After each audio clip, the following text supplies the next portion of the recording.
We might have to come to grips with the fact that the systematic torture is made by design.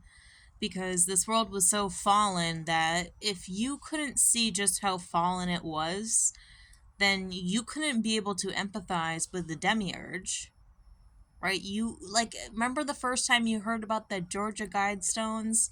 You're like, oh, to depopulate to that amount? You're like, that's so evil, that's so awful.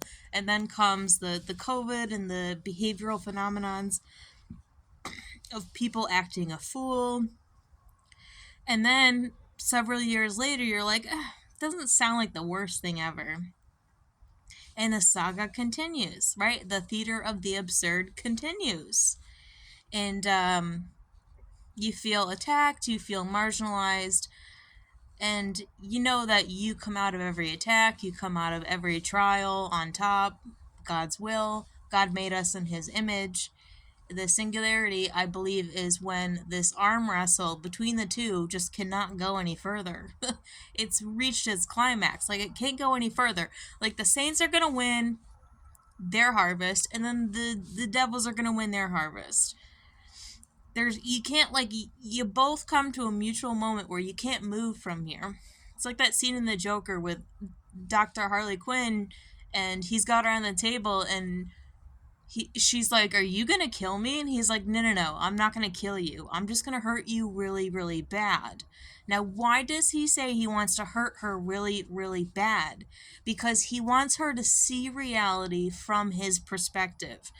Joker being the demiurge. They want you to see reality from their perspective. This is why the world has to fall to the amount that it's going to fall to, because every single person has to see reality just for what it is, to virtually crave the singularity with the demiurge, to virtually crave this moment where God acts again and takes out people in a large manner, because you see that there's a halt to your creation. Like, you can't do any, like, we can't, like, move or so, like, we keep moving,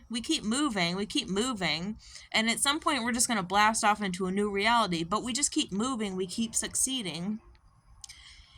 This was all a plan. It was all by design. I'm not going to kill you, I'm just going to make you hurt really, really bad. And you've survived every day that was your worst day ever. You've survived it.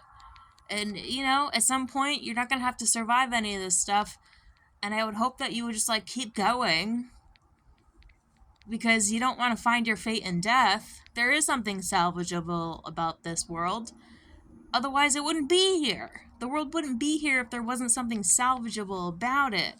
I mean, beauty, love, the truth, birth. Birth is beautiful. Death is beautiful. Death can be beautiful too. Peace, resurrection. It's all beautiful. There's a lot of beauty in this world, and it's like alien invasion of nonsense. And they're bringing the pain. And you don't want to adopt to that painful, you don't want to adopt to the despair. You just want to keep finding victory, even small victories. Just keep finding victory and victory and victory. And at some point, it's going to, like, blast off into some massive judgment of God. It definitely. There's no question about that. So keep going.